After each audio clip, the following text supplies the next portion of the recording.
सभी को नमस्कार। आज से बजट सत्र शुरू हो रहा है। आज माननीय राज्यपाल महोदय के अभिभाषण से सत्र का शुभारंभ होगा और इस अवसर पर मैं सबसे पहले पूरे प्रदेशवासियों को बहुत बहुत बधाई और शुभकामनाएं देता हूं। पिछले साल जो समावेशी बजट था और उसके माध्यम से मोदी की गारंटी को पूरा करते हुए हमारी सरकार ने प्रदेश के हर वर्ग को लाभ पहुंचाया है और इस साल भी जो बजट आएगा वो जन कल्याणकारी और समावेशी बजट होगा।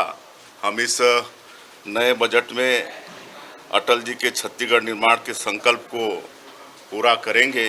विकसित छत्तीसगढ़ निर्माण की दिशा में सरकार तेजी से कदम उठाएगी और इस सत्र में कई नए विधेयक भी आने वाले हैं और जिस पर पक्ष और विपक्ष के सभी साथियों से सार्थक चर्चा भी होगी। और अभी ट्रिपल इंजन की सरकार बनी है। विधानसभा और लोकसभा चुनाव की ऐतिहासिक जीत के बाद नगरीय निकाय के चुनाव में भी छत्तीसगढ़ की जनता ने हमारी पार्टी को भरपूर आशीर्वाद दिया है। मैं समस्त प्रदेश के देवतुल्य मतदाताओं का भी आभार व्यक्त करना चाहूँगा जिन्होंने ट्रिपल इंजन की सरकार बनाई है। अब हम प्रदेश की जनता को आश्वस्त करना चाहेंगे कि उन्होंने जब नगरीय निकाय में भी हम लोगों को आशीर्वाद दिया है तो नगरीय क्षेत्रों में भी सरकार विकास के कामों में गति लाएगी। और पिछले अभी खरीफ के सीजन में हम लोगों ने किसानों के खाते में 52,000 रुपया ट्रांसफ़र किया है। इससे किसानों में एक सशक्तिकरण हुआ है और साथ ही शहरी अर्थव्यवस्था को भी इससे गति मिली है।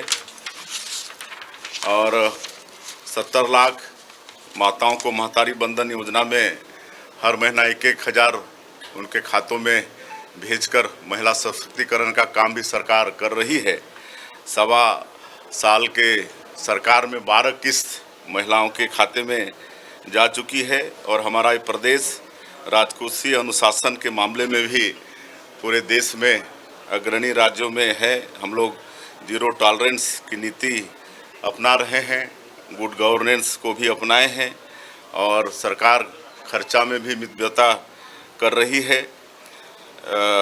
और लाल फीताशाही को हतोत्साहित करने के लिए हम लोग ई फाइल सिस्टम आरंभ किए हैं। ई फाइल सिस्टम आरंभ करने से फाइल के मूवमेंट में तेज़ी आ रही है और एक नई उद्योग नीति भी हमारी सरकार ने लॉन्च किया है जो छत्तीसगढ़ के अनुकूल है। और इसमें हम लोग का जोर है कि जो भी उद्योग में 1,000 से ज़्यादा रोजगार की व्यवस्था होगी उनको विशेष सरकार के तरफ से सुविधा का भी प्रावधान नई उद्योग नीति में प्रावधान किया गया है। और नई उद्योग नीति को लेकर हम लोग दिल्ली और मुंबई में इन्वेस्टर कनेक्ट का आयोजन कर चुके हैं जिसमें 1 लाख करोड़ निवेश आने की पूरी संभावना है। उतने के प्रस्ताव सरकार को मिल चुके हैं और नए उद्योग नीति का काफ़ी उद्यम के क्षेत्र में स्वागत भी हुआ है। और मुझे पूरा विश्वास है कि जो मैंने 1 लाख करोड़ का निवेश बोला इससे भी आगे निवेश आ सकता है।